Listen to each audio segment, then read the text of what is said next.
Yang saya hormati Pak Ketua DPD Kabupaten Subang, Pak Ketua Basnas, yang saya hormati Pak Dr. Kiai Haji Sukandar Mageng, moderator yang saya hormati, rekan dari PHRD Pak Haji Adi yang saya hormati, Bapak Ibu para peserta pelatihan yang saya hormati. Izinkan saya untuk menjelaskan terkait dengan prosedur pengurusan tanah wakaf masjid. Dan saya mohon izin untuk berdiri di depan saja biar lebih dekat.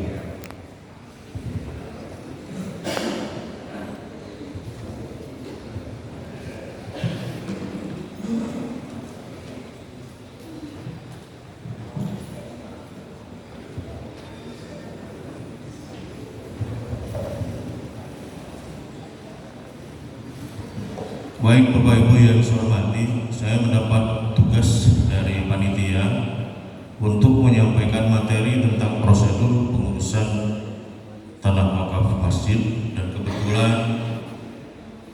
saya sebagai Sekretaris PWI Kabupaten Subang, Badan Wakaf Indonesia, ditugaskan oleh Pak Ketua yang kebetulan sekarang sedang ada di Medan untuk menyampaikan materi ini. Saya mohon izin, saya kira saya bukan bermaksud untuk menggurui kepada Bapak Ibu semua, karena saya lihat di sini adalah para tokoh, para kiai, para ustadz. Jadi saya hanya ingin sharing saja. Yang pertama, Bapak Ibu yang saya hormati, saya juga takut lupa. Barangkali kita mengingatkan lagi apa sih artinya wakaf. Dari berbagai definisi dan literatur yang saya baca, pada intinya wakaf itu adalah pemberian pribadi atas suatu harta benda untuk dijadikan kepentingan umum, itu aja intinya. Sementara berdasarkan Undang-Undang Nomor 41 Tahun 2004 tentang wakaf, wakaf itu perbuatan hukum yang dilakukan oleh wakif selaku orang yang memberikan harta benda tersebut untuk memisahkan dan atau menyerahkan sebagian harta benda miliknya untuk dimanfaatkan selamanya atau untuk jangka waktu tertentu sesuai dengan kepentingannya guna keperluan ibadah dan atau kesejahteraan umum menurut syariat. Jadi intinya ada orang yang memisahkan sebagian hartanya. Nah, nanti si hartanya itu apakah harta bergerak atau tidak bergerak, syaratnya harus digunakan untuk kesejahteraan atau kepentingan umum sesuai dengan prinsip syariat hukum Islam barangkali. Lanjut. Nah, kemudian unsur-unsur utama wakaf tentu saja harus terpenuhi. Benda bisa dikatakan itu sebagai harta benda wakaf kalau memang sudah terjadi wakaf, dan bisa dikatakan wakaf kalau memenuhi unsur-unsur utamanya. Nah, yang pertama tentu saja harus ada orangnya yang mewakafkannya, wakifnya. Kalau misalnya orangnya sudah meninggal dunia sementara prosedur administrasi belum diselesaikan, itu nanti ada yang dinamakan dengan akta pengganti akta ikrar wakaf. Ini nanti ada yang mengaktakan. Kemudian mauquf atau harta wakafnya. Jadi ada barangnya, ada hartanya yang diwakafkan selain orang yang mewakafkannya. Apakah tanah, rumah, apa sajalah yang menurut hukum memang boleh untuk dijadikan harta benda wakaf. Ketiga, mauquf alaih atau penerima manfaat. Ya. Orang atau kelompok yang menerima manfaat wakaf, misalnya masyarakat umum, fakir miskin dan lain-lain. Jadi ada yang menerimanya. Setelah diserahkan barangnya ini dalam ikrar itu, siapa yang menerimanya? Mauquf alaihnya. Nah, kemudian ada sighot atau akad atau ikrar. Jadi pernyataan ikrar wakaf yang diucapkan dari pemberi wakaf di hadapan PPAIW, pejabat pembuat akta ikrar wakaf. Dalam hal ini adalah Kepala KUA, karena Kepala KUA juga disumpah sebagai PPAIW, disaksikan oleh dua 2 orang saksi setidak-tidaknya, baru sah itu dinyatakan sebagai wakaf. Lanjut. Apa tujuannya? Tujuan manfaat wakaf yang pertama tentu saja kita ingin mencari ibadah dan pahala, baik yang mewakafkan maupun yang menerima wakaf itu. Sehingga harta benda wakaf itu mudah-mudahan tujuannya nanti akan memberikan nilai ibadah dan pahala, atau paling tidaknya syukur-syukur juga bisa membantu mengembangkan ibadah masyarakat dan mengandung pahala. Kemudian yang kedua, kesejahteraan sosial. Banyak persoalan kesejahteraan sosial ini, misalnya memenuhi kebutuhan pendidikan, kesehatan, bantuan sosial, dan lain sebagainya. Yang ketiga, pemberdayaan ekonomi. Mudah-mudahan dengan terjadinya wakaf, misalnya wakafnya dalam bentuk tanah, kemudian dibangun dan lain sebagainya, bisa memberdayakan ekonomi produktif untuk pengembangan ekonomi umat. Dan yang keempat adalah keadilan sosial, mewujudkan kesejahteraan dan pemerataan di masyarakat. Nah, dengan kondisi seperti itu, mudah-mudahan nanti bisa meningkatkan atau mewujudkan kesejahteraan sosial dan pemerataan di masyarakat. Jadi yang asalnya tidak bisa bekerja, sekarang sudah ada lahan wakaf, kemudian dibuat produktif, bisa ikut dagang dan lain sebagainya. Lanjut. Nah, jenis-jenis wakaf yang berdasarkan peruntukannya. Yang pertama, wakaf khairi. Wakaf ini untuk kebaikan umat umum, misalnya untuk masjid, sekolah, panti asuhan. Yang kedua, wakaf ahli atau wakaf keluarga, untuk keluarga atau kerabat pemberi. Yang ketiga, wakaf mustarak, wakaf gabungan antara wakaf yang satu dengan wakaf yang dua, wakaf khairi dan wakaf ahli. Nah, kita nanti akan bicara sekitar wakaf khairi, yaitu wakaf yang khusus diperuntukkan untuk masjid. Karena saya dimintanya untuk menjelaskannya terkait dengan prosedur pengurusan tanah wakaf masjid. Nah, sekarang kita bicara tentang tanah wakaf masjid.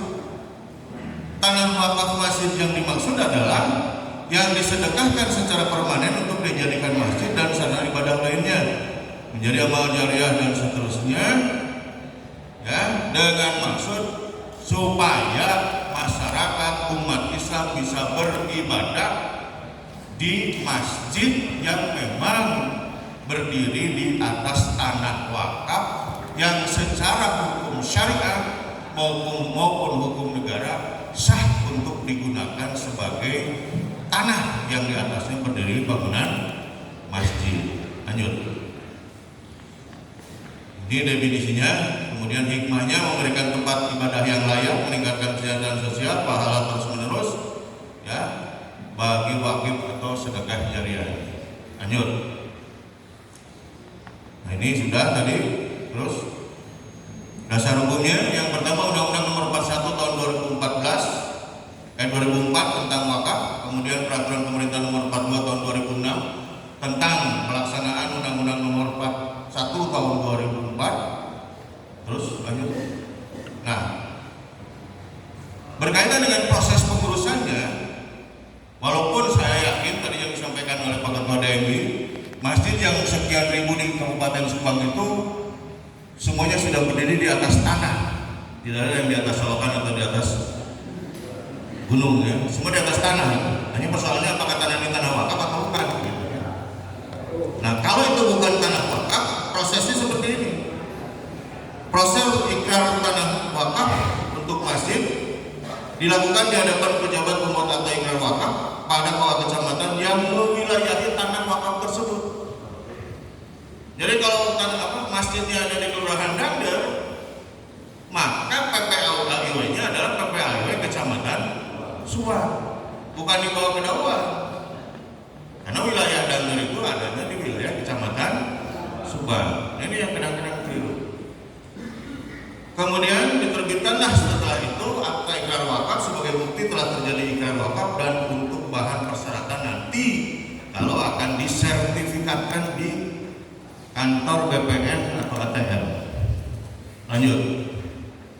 Nah, ketentuan pentingnya tanah wakaf ini, ya termasuk tanah wakaf masjid, semua tanah wakaf termasuk tanah wakaf masjid, tidak boleh diubah menjadi aset lain. Misalnya jadi rumah jadi toko dan lain sebagainya. Tetapi ada ketentuan dalam Undang-Undang Nomor 41 Tahun 2004 tadi, boleh ditukar dengan tanah lain yang nilainya setara dan manfaatnya sama jika sangat dibutuhkan, misalnya untuk akses jalan umum atau terdampak pembangunan yang masuk dalam kategori proyek strategis nasional. Contoh, tol, Patiman, Sadawarna, Bendungan. Itu yang sudah kami selesaikan. Hanya persoalannya bukan dijual atau bukan persoalannya akhirnya diganti, ditukar dengan tanah yang sama. Sebenarnya yang sudah kami selesaikan, begitu Patiman membangun, karena itu proyek strategis nasional, ada masjid yang terdampak dan terpaksa harus dibongkar karena tanahnya akan digunakan untuk pembangunan wilayah Patiman. Nah, kita lakukan proses rislah atau tukar guling. Karena dalam undang-undang seperti apple to apple, kalau asalnya tanah ganti lagi tanah. Dengan catatan nanti akan diuji dulu, diperiksa dulu oleh tim penilai yang dibentuk oleh Kementerian Agama. Ya, alhamdulillah yang di Patiman pindah ke Cipunagara, boleh itu, karena ahli warisnya menyetujui pindahnya ke Cipunagara. Bahkan kata saya dengar-dengar sekarang sudah jadi pesantren, bukan hanya masjid. Lanjut. Kemudian tata cara wakaf tanah wajib masjid, intinya wakif datang ke KUA membawa dokumen bukti-bukti terhadap bukti kepemilikan tanah tersebut, bawa saksi 2 orang, kemudian mengikrarkan kalau memang bukti-bukti sah, tidak ada halangan untuk dijadikan barang aset harta benda wakaf, nanti dilanjut dengan ikrar, disaksikan oleh sekurang-kurangnya 2 orang saksi di hadapan PPAIW, kepala KUA. Kepada siapa ikrarnya? Kepada nazir yang memang sudah ditunjuk sesuai dengan persetujuan bersama. Tinggal nanti kita bicara apakah nazirnya ini nazir perorangan atau nazir organisasi atau nazir badan hukum. Lanjut. Setelah ikrar dan lain sebagainya, maka keluarlah apa yang disebut dengan AIW, Akta Ikrar Wakaf, ditandatangani oleh PPAIW, kepala KUA. Nah, nazir ini dalam pasal 1 angka 4 Undang-Undang Nomor 41 Tahun 2004 tentang wakaf disebutkan bahwa nazir adalah pihak yang menerima harta benda wakaf dari wakif untuk dikelola dan dikembangkan sesuai dengan peruntukannya. Saya tadi katakan nazir ini ada 3 macam. Yang pertama nazir perorangan, yang kedua nazir organisasi, yang ketiga nazir badan hukum. Masjid-masjid yang ada di Kabupaten Subang yang mayoritas tanahnya adalah tanah wakaf, itu saya lihat nazirnya juga nazir perorangan. Jarang yang nazirnya organisasi atau badan hukum. Nah, kemarin minggu-minggu yang lalu, ada beberapa bulan yang lalu datang ke saya dari perguruan Muhammadiyah ingin mengalihkan nazir perorangan kepada nazir organisasi. Silakan, kata saya. Kami bantu nanti. Kami keluarkan surat keputusan tentang pergantian nazir dari nazir perorangan kepada nazir organisasi, selama memang sesuai dengan ketentuan dan memenuhi persyaratan yang sudah ditentukan berdasarkan undang-undang ini. Lanjut. Nah, kemudian apakah masjid harus berdiri di atas tanah wakaf? Idealnya memang seperti itu, Pak. Idealnya. Kenapa? Kita tidak ingin menghindari adanya gugatan. Ya. Apalagi ya, ada fatwa MUI nomor 54 tahun 2014 tentang status tanah yang di atasnya ada bangunan masjid. Disebutkan bahwa ketentuan umum status tanah yang di atasnya ada bangunan masjid adalah wakaf. Itu fatwa MUI itu. Jadi fatwa MUI mengatakan kalau ada masjid berarti itu tanahnya sudah masuk dalam kategori tanah wakaf. Terus, adapun yang belum berstatus wakaf wajib diusahakan untuk bisa disertifikatkan sebagai wakaf. Itu kata fatwa MUI. Tapi kita tahu kan dalam urutan hukum kita, fatwa itu tidak mengikat. Mau dilaksanakan baik, udah baik aja. Tapi kalau menurut saya sebagai umat Islam, ya, daripada bersengketa, mending ikuti fatwa MUI ini. Dan ini terjadi kan? Ada yang konsultasi ke saya di perumahan Lumor itu developernya kan sudah tidak ada. Developer dulu membangun masjid sebagai sarana umumnya di situ, fasilitas umum. Sudah sekian puluh tahun, masyarakat bingung. Ya status tanah masjidnya naon Pak? Ya teuing cik. Oh cara developer tak ada Pak. Habis dia saya berpedoman kepada fatwa MUI ini. Konsultasi ke BPN akhirnya kita proses.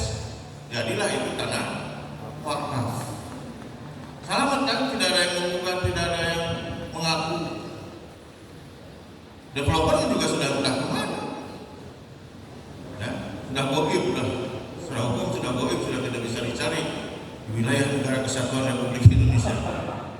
Ya. Nah sudah terbit, ya sudah. Jadi tanah wakaf. Lanjut. Nah kemudian poin penting dari fatwa MUI itu yang pertama, tanah wakaf adalah tanah milik Allah, tidak boleh dijual, bahkan diwariskan, disita atau dialihkan dalam bentuk lainnya. Ya, itu yang pertama. Kemudian pengalihan dan perubahan ini memang harus sesuai dengan hukum. Ya, kemudian juga tadi saya sudah singgung, kalau untuk kepentingan umum, misalnya sesuai dengan RT RW. Bukan RT RW itu tetap bukan. Ya. Kemudian barulah terakhirnya disertifikasikan. Terus, nah pentingnya tanah wakaf masih disertifikatkan itu ada kepastian hukum. Yang kedua, kalau disertifikatkan berdasarkan peraturan Menteri ATR PPN nomor 25 tahun 2016 itu 0 rupiah, tidak ada biaya di BPN itu. Dan kemudian biasa lah mulai tukang ukur datang, ya di pasti ada bensin lah yang ngerokok dan 150.000 emang kemudian. Sebab lamun itu terdatang biasanya. Tapi untuk biaya proses 0 rupiah ya. Lanjut terakhir, waktu BWI itu yang BWI nantilah dalam waktu tertentu. Lanjut, ya perannya melindungi nazir. Kemudian membantu nazir, yang ketiga juga mewajibkan nazir untuk mengelola tanah wakaf dengan tanggung jawab. Lanjut. Nah, ini juga yang perlu saya ingatkan, hubungan aset tanah wakaf masjid dengan nazir dan DKM. Ya, sedikit aja Pak ya.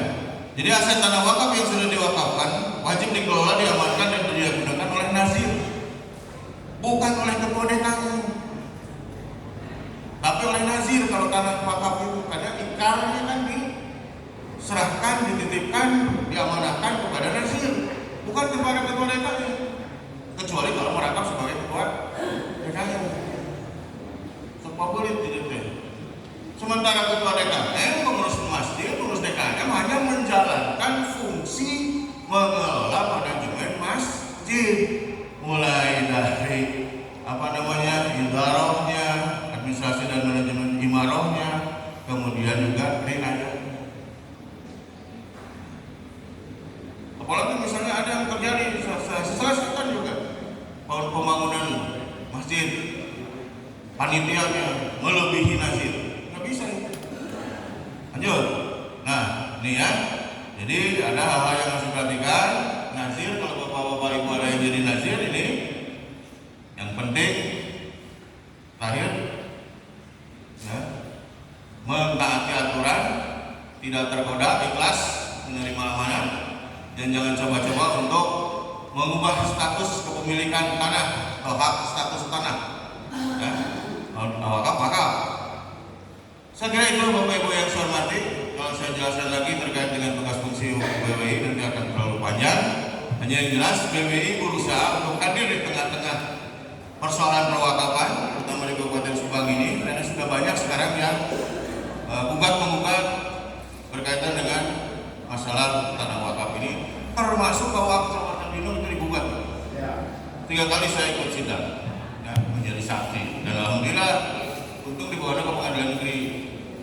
Kemudian pengadilan negeri menunjuk hakimnya Hakim Kristen yang akhirnya dalam amar putusannya menyebutkan bahwa pengadilan negeri Subang tidak berhak atau tidak berwenang memeriksa dan mengadili perkara ini.